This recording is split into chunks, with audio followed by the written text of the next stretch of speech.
What is up, my friends and fellow BusyBees? Today, we have another BusyBees and Business Strategy session, which you may have heard me speak about before on the podcast. This is where I meet one-on-one with one of you BusyBees that are currently facing a challenge or a barrier in your business or soon-to-be business, selling your painted and refinished furniture. We chat about what you're currently facing, what you've done to try and address it so far, and then discuss a plan of action to get you through whatever it is that currently has you at a bit of a standstill.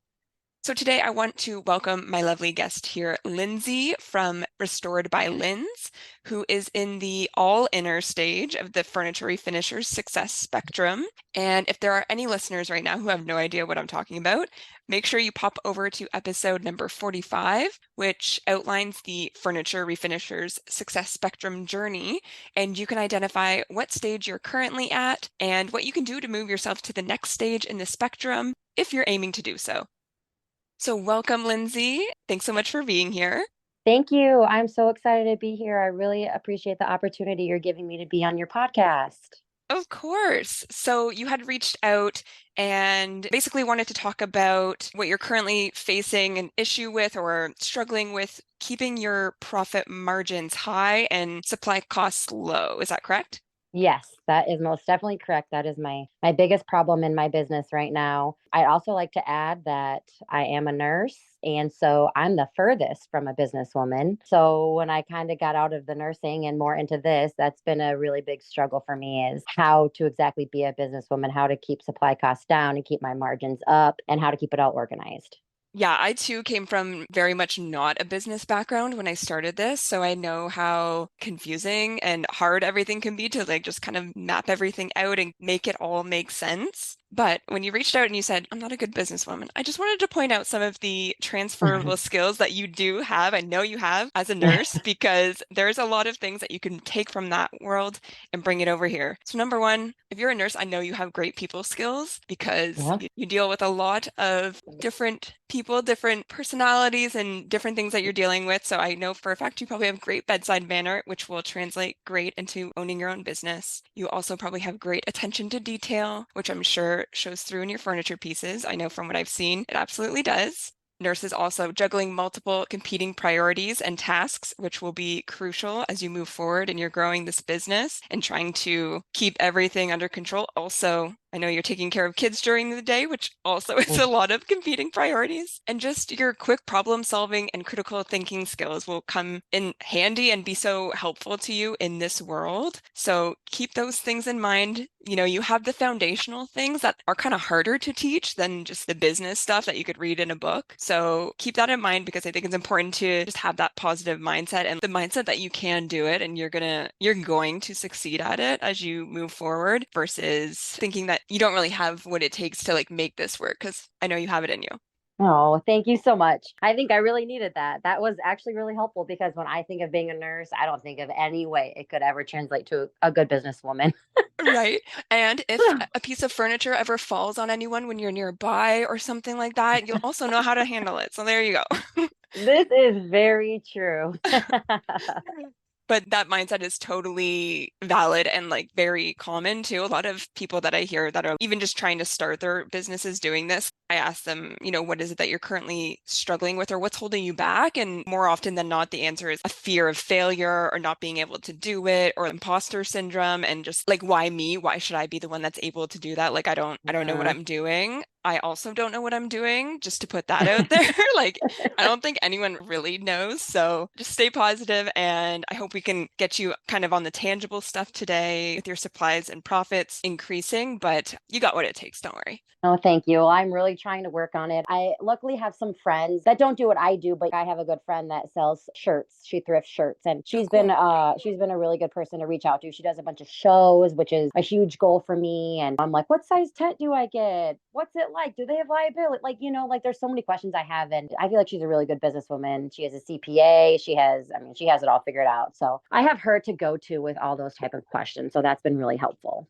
Oh, amazing. And yeah, and I think just having people in your life. When you're working for yourself, it's very much a different, like the day to day, the stuff that you're dealing with is so different than someone that's like working that 9 to 5 too. So having someone that can relate to the similar challenges that you'll have and you can turn to if you're having a day where you're like, oh, I want to quit everything. And being able Yeah. to like relate in that way, that's so important. And I know you had reached out after you had listened to that episode, the community over competition and starting that little group in your area of local refinishers. And that's what I found so much value in doing that was just having people, they know what you're going Mhm. through, they understand like what it's like. And, you know, you can talk about the ups and the downs with them and they'll be able to relate in ways that probably your husband or your close friends that aren't doing this, just like they're trying to, but they don't really get it, you Yep. know? So that's Yep. awesome. And I hope you can bring that together and find that space for yourself. Yes, I actually did reach out to a couple people already, and both of them responded so far. So I was really excited to see that. Oh, that's awesome. Okay, you'll have to keep me updated. Yes, I will. So let's talk pricing your pieces. Let's start there. So, what's your process, or how do you determine how you're going to price a piece, or what goes into that? If you want me to be 100% honest with you, nothing, like absolutely nothing. I literally just come up with a number. Well, I guess I should say I came up with a number when I first started. And Okay. then, tried to sell it for that and it did. And then I'm like, oh, look, it sold for that. Let's increase it. I get a little bit more experience, got a little bit more experience, and I slowly increase the price. So I do a lot of dressers. So I'm like, okay, a Mhm. 6 drawer dresser, I'm going to sell for this much. A 9 drawer dresser, I'm going to sell for this much. And I know that I can sell a desk for this. And so really that's how I price my stuff.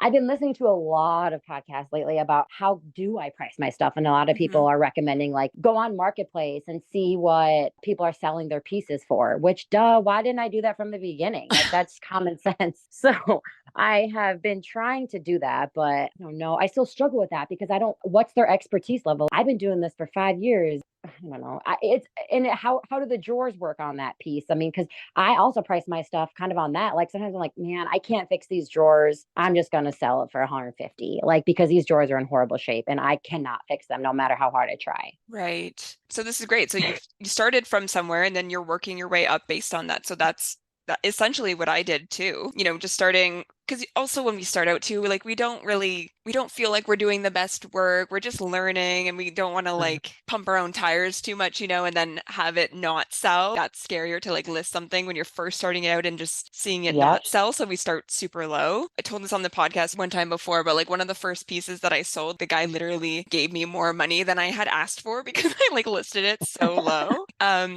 Yeah, so I think probably on the whole, we just undervalue ourselves in general. Again, it's that fear of failure. We don't want things to not sell. We don't want Yep. people to look at it and be like, they're charging how much for that? So that's what keeps us thinking small. Looking at marketplace and anywhere else that you, if there's any other like apps or selling platforms in your area, definitely a good space to start. But you make a great point and like you don't know the expertise level. You can't really see on pictures unless they're super clear and detailed and up close the actual finish on those pieces too. You know, sometimes it can look great in like an edited photo from far away, but then when you get there, are you looking at it on an angle and you're noticing imperfections that you couldn't see and things like that? So it really is hard to be able Yep. to assess that at a glance. But it does give you a good, at least starting point or like range of what sells in your area. As you're looking at Marketplace too, you might start to notice the repeat sellers that you think kind of align with your level of expertise or like similar styles of furniture that they're selling to you. And you can always like save those pieces too and keep an eye on them and see if they are selling or how fast they're selling at those prices that they list them at. That's a great idea. I literally never use that save feature. That is a great idea. I will have to do that. And the thing with the algorithm in Marketplace too is if you start to basically whatever you save, it's going to show you more of. So, I mean, you could scroll and scroll and look through all the dressers that are listed, but if you start saving ones that are from sellers that are refinishing, you'll start to see more. Now, I will also say, if that happens, don't start comparing yourself in a negative way to those people because that can also happen if you just see it all popping up and you're like, they're doing so much better than me. So Mhm. do it for strictly analytical purposes only, but the algorithm works well in that way. But also, if you save a lot of pieces that are like very cheap, good quality pieces that you would want to buy, but maybe you don't have the room for right now, it'll also continue to show you those if you save them. So that's a good hack to find good pieces to source at a good price. Perfect. I will most definitely use that feature and really start looking on Marketplace. Another thing I try to do is we have something called junk stock. Okay. in Nebraska. And it's basically like a bunch of people that go there and they sell all their goods. There's a ton of refinishers there, people that selling clothes, people that are selling all sorts of stuff that they've made. It's super fun and it's super, super popular here. People actually travel from all over the US to come to it. So Oh, I wow. try to go to that every year. It's actually twice a year. And I try to go to those refurbished booths and look at the prices of things.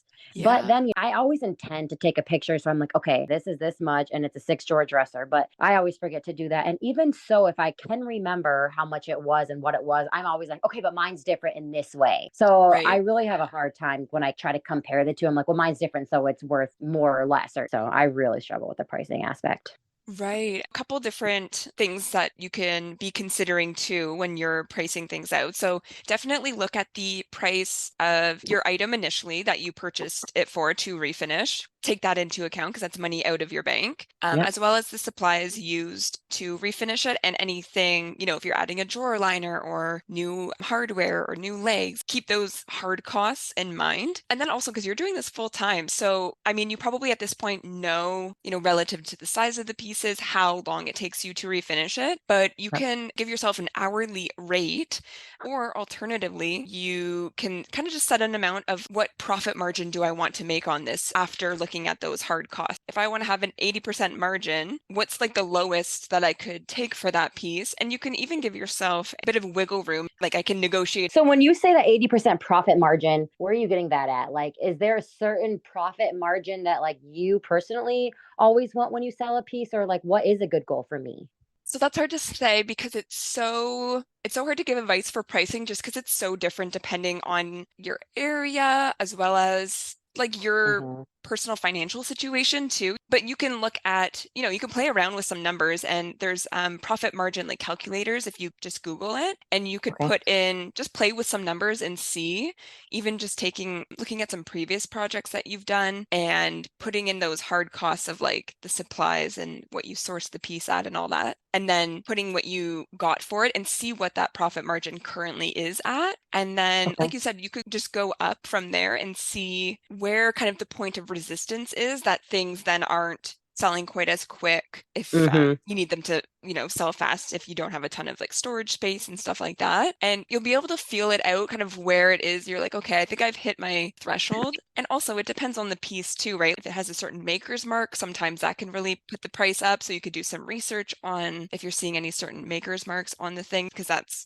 a good thing to highlight when you're selling it. And I think too, just the way in which you're selling the pieces, like the description that you're using can really help to validate like a higher price point. There's something in the questionnaire that I sent you that said sometimes you don't even want to tell people that you're the one that refinished it because it's just like Yes. it feels icky and I know it feels Yep. icky. But really leaning into that is a way that you can show that you have that expertise in doing this. And that is why it's a higher price point. It's not just like a piece that is sit in someone's home for like 2 years or 2 decades and then they've been using it and then they're just like getting a new piece in their home. So they're selling this one off. I got this piece, I thoroughly cleaned it, I prepped it, I repaired it, I designed it, I painted or refinished it, I put a finishing touch on it, I put drawer liners and all these things in. Like it's been worked on by me, I know what I'm doing. It kind of validates the price point on it and people are happy.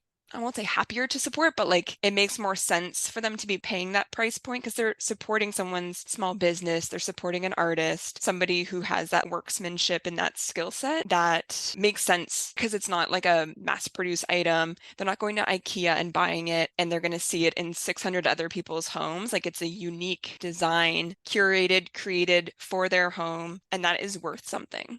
Yes, it's so funny that you actually bring that up, that I am that way, because I'm serious. When I started selling, I've been doing this for 5 years, like I said. And when I first started, oh, you would never ever see anything that I refurbished it. Like I would never write that in the post, not in the comments, not in the title, nothing. And now I'm trying to own it a little bit better. Okay. And get a little bit more confident. And so I might not write it like in the title, but in the comment section where you can write like the dimensions and all that, Hmm. I'll be like refurbished. But I don't know. I don't know what it is. It's almost like, but what if they did buy brand new? And what if the drawer breaks or something breaks and they could have just bought new and then they're going to be upset with me that I didn't fix that properly? And so I always just have this doubt in my head that, like, well, they could buy new for this. And so I should make sure I'm like way under that. And I have multiple pieces that I've bought from our furniture store here and I completely regret it and wish that I Yeah. could just get rid of them. But I'm still that way, you know. I know they're not great quality and I could find a way better kitchen table. I just actually did a custom order yesterday and I am obsessed with this kitchen table I just did. And I'm like, I want this in my house. Yet Yeah. in my head though, I'm still like, well, they could buy that brand new for this, so I should make sure I sell it for way less. I'm just trying to get out of that headspace. Yeah. It's a mindset, and it's a common mindset because I know I was also in that and sometimes still am.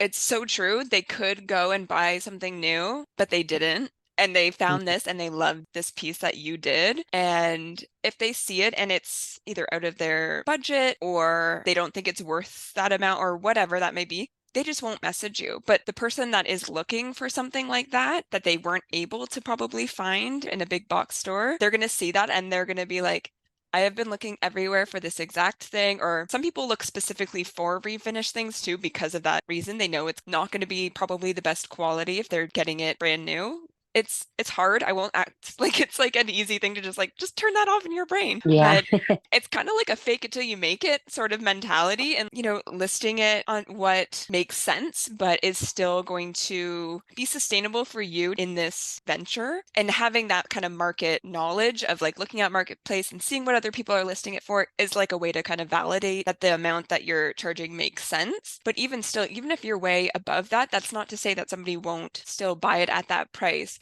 I would say don't try and be the cheapest one, because somebody's always going to list something for cheaper because they're probably not doing it as like a full-time income that they're trying to, Yeah. live a life off of. But yeah, there's people out there who will value it and who will see the quality in it and the uniqueness of it, and that, it has that hair given to it. You're doing these little touches to make it as good as it can be, but people understand if it's refinished, if it's refurbished, they know that it's not a brand new perfect piece. No.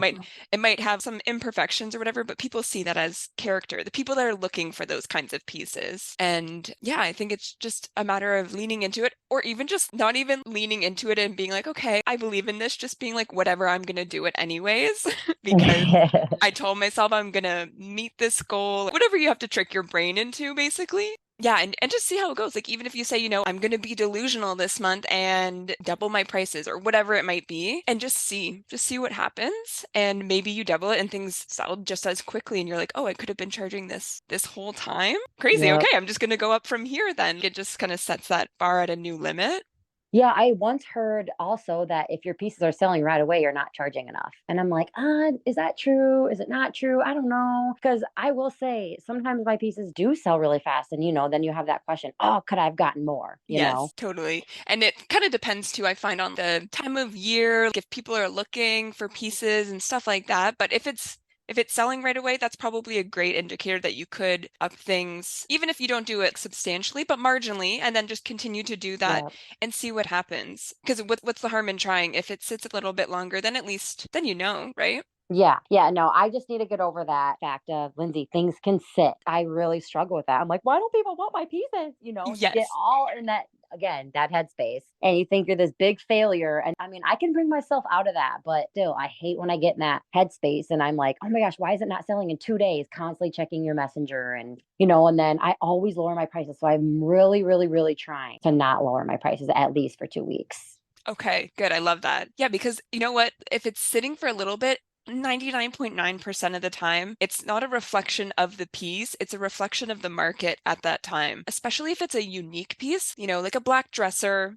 That typically will sell pretty quick because there's just a lot of people looking for black dressers. But if Yeah. it's a more of a bold color, or it has a unique design on it, or even just like an irregular shape or size, that might just sit a little bit longer because there's less volume of people looking for that exact thing in that exact moment. Like, what are the odds that at 5:34 on a Monday, when I post this console table that's like a certain height and a certain width and a certain color, that there's enough people looking in my area that are able to also pick up, that are going to like Yeah. message me within 24 hours. It's just kind of like a numbers game. But Yeah. if you have the space to, I would say be comfortable with things sitting, and that meaning that the right person is going to end up with that has been like searching for that thing for so long, that will then pay you an amount that is reflective of the time and the care and the energy that you put into it.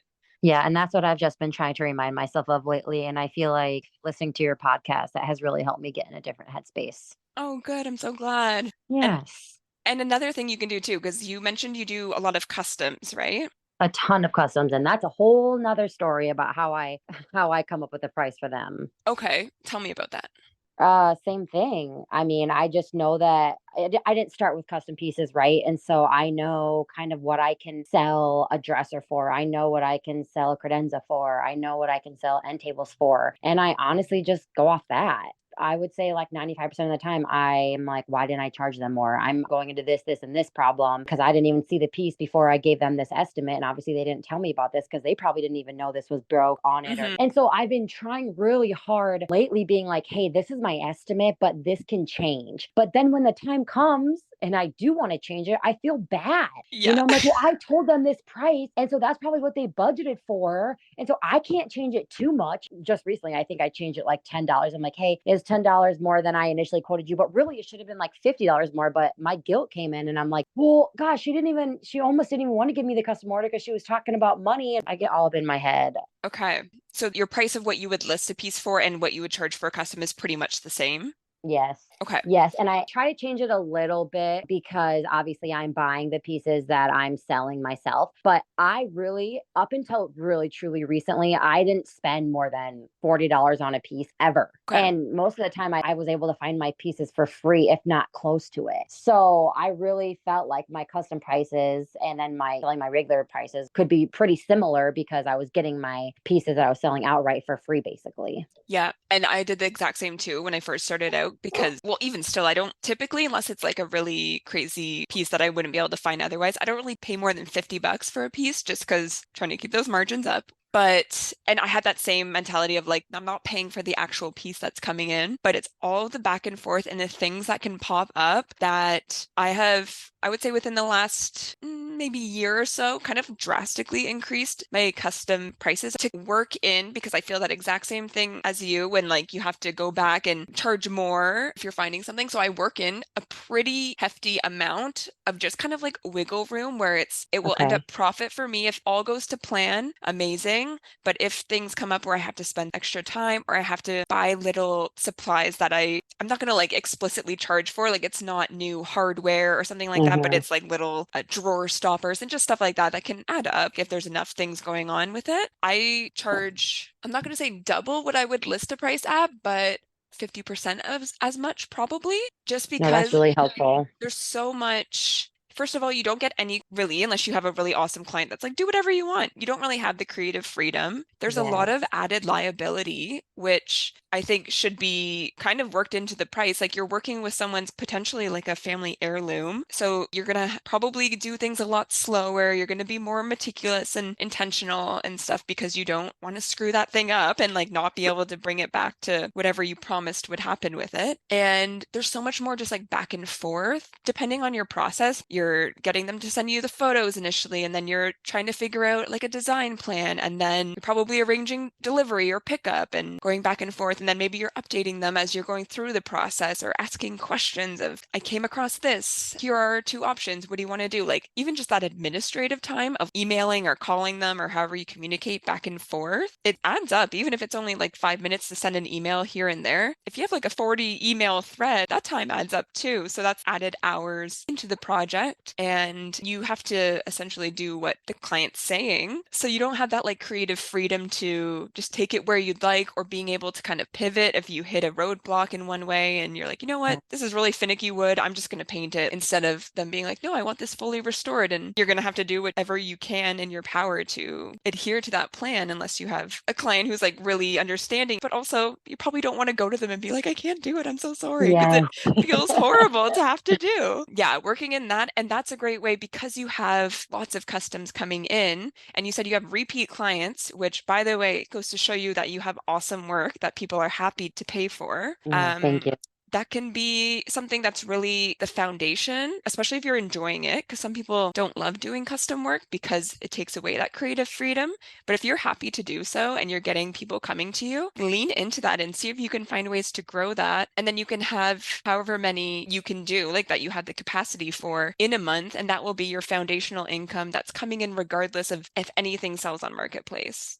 Yes. And so generally right now I do one custom order a week. Mm-hmm. And so that was kind of just my goal at first. And now I'm like, okay, like you said, it takes away from like the creativity. And I absolutely love custom orders. I love doing them. I'll never stop.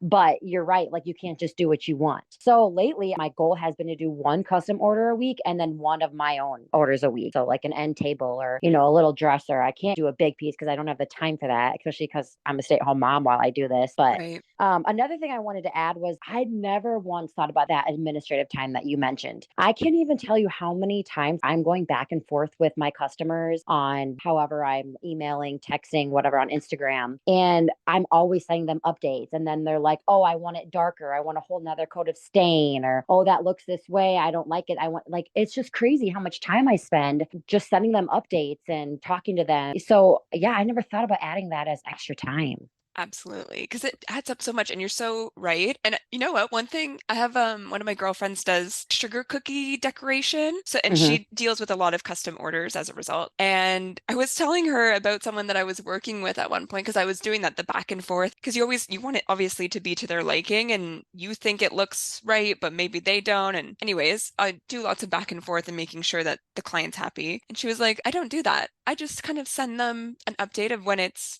ready and it's good. And I've never Oh, had wow. anyone, say like, "Oh, this isn't blah blah blah." She's like everyone's just always like, "Oh my God, it's better than I could imagine." Blah blah blah. So I've kind of leaned back on like touching base quite as often unless somebody really asks for it because I think.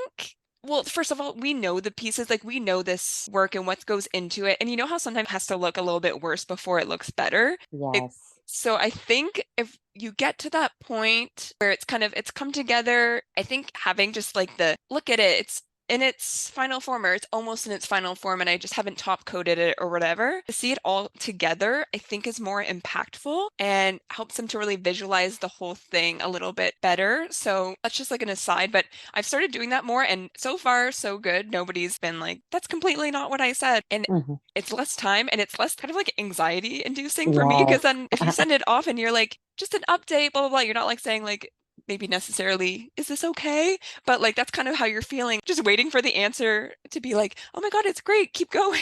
So Yes. it takes away that and takes away the time of going back and forth and then having to wait for their answer to go on to the next step and things like that. Yes, and I do feel like that. Yeah, like, okay, I gotta wait for them. I mean, that literally just happened to me. I'm like, okay, now I gotta wait for them to respond before I can put the top coat on. Yeah. So I definitely will try that and step back a little bit. But it's a lot of anxiety too. I'm like, oh my gosh, I've had this piece. Sometimes I'll get custom orders before I can actually start on them. And so I'll be like, oh my gosh, I've had this custom order for 3 weeks and I haven't even reached out to her. Oh, she's probably thinking that I'm not even gonna do it or I haven't even thought about it. So I'm like, I gotta tell her like where I'm at in the process. And maybe I Right. just need to step back. And I really do have great customers. And a lot of them are like, hey, no rush. And 99% of the time when I finish, they're like, well, we didn't realize you were gonna finish so quick. Exactly, right? And if they So don't ask for a hard end date or like a deadline, don't feel the need to give them that either, because then that gives you the flexibility of working through them at your pace and what works for you and not having to feel rushed because you made up some date because you felt yes. the need to just like create that deadline, even though they're like, oh, it doesn't matter to me. It's not impacting my life whether I have it or not. You do you. So, because Yep. I used to do that too. I used to create these deadlines and then I would stress myself out for no reason. And if I end up not being able to meet that mark, I'd reach out and say, I'm so sorry. Like, do you mind if I blah blah? And they're like, oh yeah, no, it's fine. Like, keep it for months. I don't care. And I'm like, Yeah. why was I stressing then? Yep. That's 100% me. So you have the consistent customs. I would recommend trying to increase those things. It can feel kind of icky if you have ongoing clients that have had pieces at a certain price point and then it goes Mhm. up. Don't feel the need to give an explanation, but if you do feel the need to, when you send an estimate and maybe it's X amount more than a previous piece, the cost of living and everything has gone up substantially over the last year. The price of products and things like that. So just, having a little blurb about I've had to Why increase is my prices relative to this. Nobody's nobody's really going to question it. And at the end of the day, if it's out of their budget, they'll just say that and they maybe won't take it on right now, but maybe they come back to you in a couple months when they're able to save up and that kind of thing. Yeah. I'll definitely have to try that. And then, it's all in my head about this is my job, this is my income. I mean, I stepped away from nursing to kind of have this be my sole income. So it's also, well, I still want to make sure I'm getting these custom orders. So do I Right. increase prices and then I'm not going to get as many custom orders? I mean, just with my expertise levels going up, I have increased my prices, not dramatically at all. But, I've had a bunch of people reach out and they just want you to do it super cheap. And I've had people say, oh, never mind, because that's just too expensive. So, I always Mhm. get really nervous just continuing to increase my prices because I feel like I'm just going to have a lot more people say no. Yeah, like I said before with the pieces on Marketplace, some people may not reach out or they might say, oh, out of my budget or whatever, but Hmm. ultimately they're just not your people, not the people that are going to help you in your business to grow your business. But there are people out there that are willing to invest that much in a piece. And it's just about finding those people and then keeping them. Because for the most part, if someone is coming to you to have a piece refinished, that's showing that they value this older furniture, they value people refinishing it, and they like that look and they like the finish and that kind of stuff. And they probably have more than one piece in their home that in time they're going to look to have refinished. So if you can really just nurture those ongoing clients and give them a really great experience with you and your business and the pieces that you provide,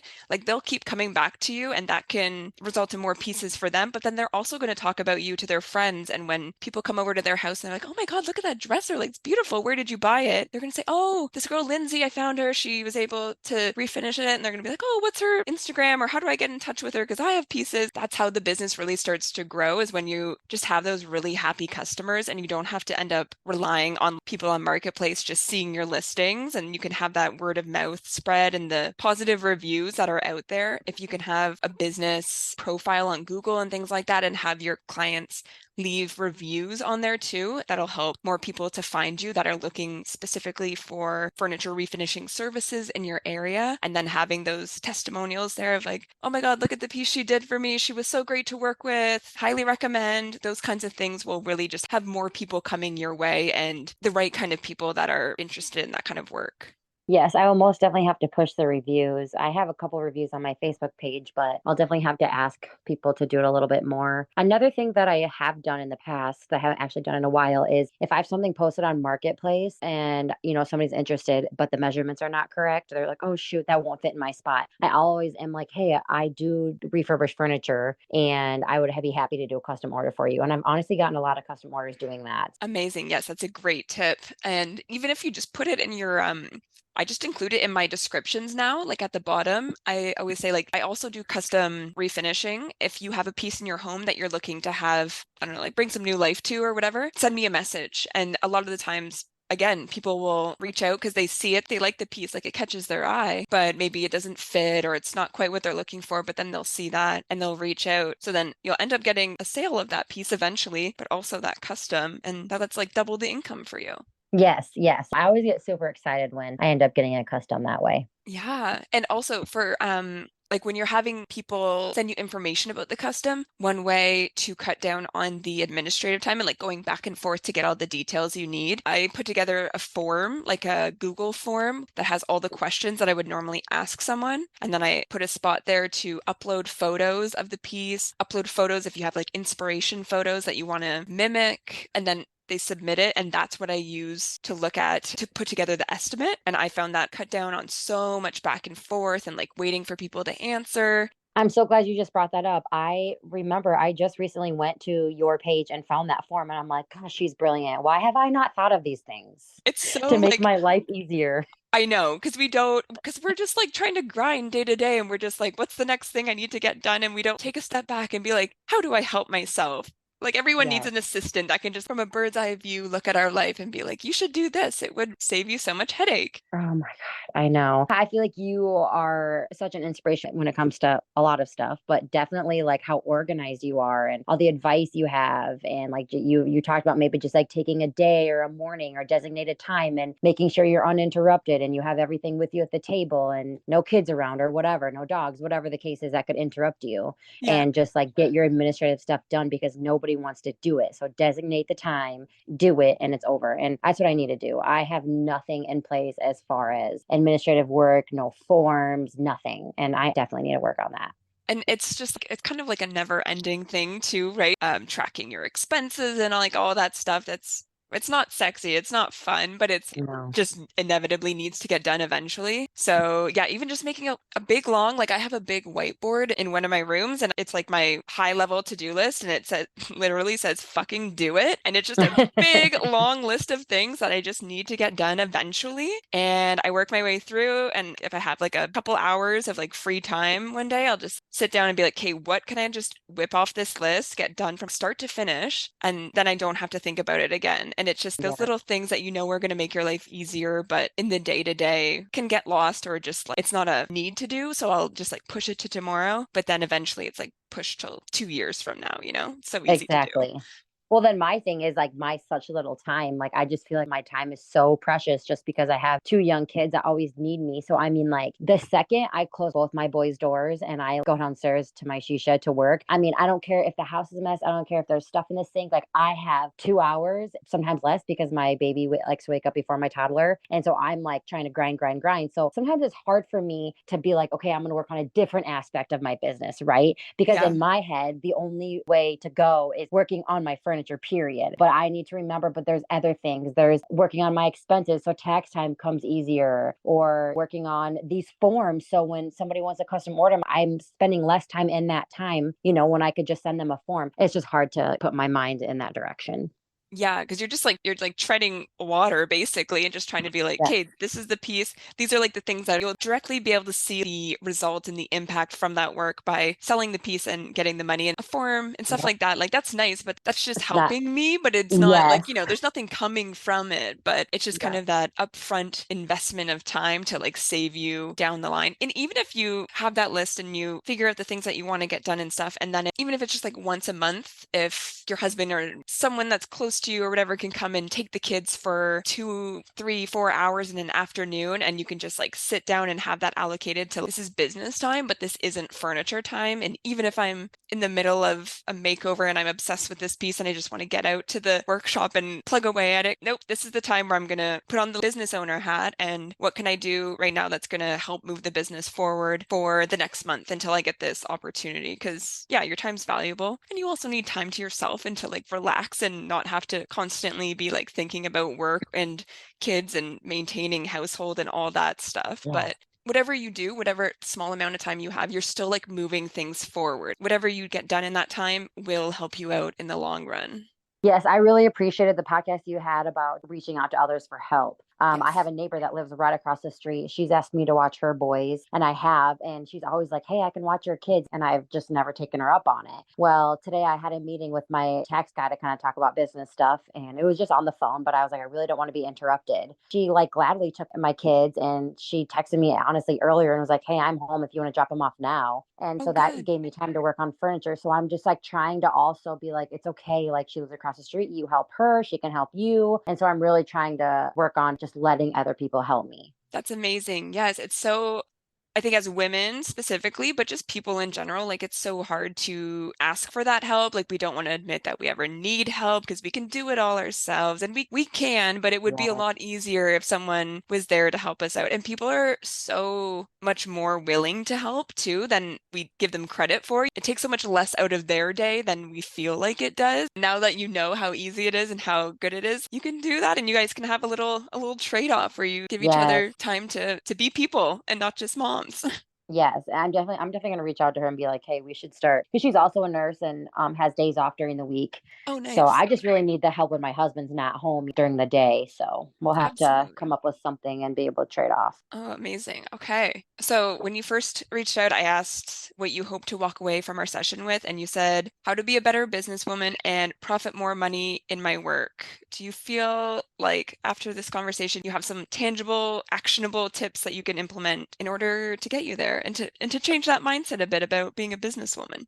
Oh gosh, yes. I'd say the biggest things that we talked about today that were really helpful for me was looking on Marketplace, watching other people's pieces, how fast they're selling, are they lowering their price? just looking at my profit margin, like how much I want to make and looking into that profit margin calculator. And then the biggest thing is just increasing my custom orders. And I thought it was interesting when you said how much you increase your custom orders than your regular orders, because I definitely don't do that. And like I said, the custom orders are mainly what I do. So I think that is going to be a huge step for me. Okay, amazing. Good. And what timeline are you looking at to get those changes implemented? I'm going to start on the next person that reaches out to me about the custom order. And I hope to have all these in place at least in the next month. Love it. Yeah. Okay, you'll have to keep me updated in how it goes. Yes, I most definitely will. You are super helpful. I'm super excited to work on more of the business aspect and hopefully get into shows and just feel more confident as far as being a businesswoman. Awesome. You're going to kill it. I know you are. I can't wait to see your progress as things go on. So thank you so much for being here today. And before you go, let everybody know where they can check out more about you and your work. Yes, thank you. So you can find me on Facebook and Instagram under Restored by Linds, and Linds is spelled Linds. All right, Busy Bees, I hope you learned lots from today's session and maybe picked up some tips that you can implement into your own side hustle and businesses moving forward to help boost your income or at least expand your knowledge of it when the time comes down the line. And if you are currently facing a challenge that you'd like to chat about one-on-one, you can apply for a spot to join me right here, like Lindsey did today, by clicking the link in the show notes and signing up for a Busy Bees in Business strategy session. All right, that's it for now. I appreciate your time, and I will catch you guys next week.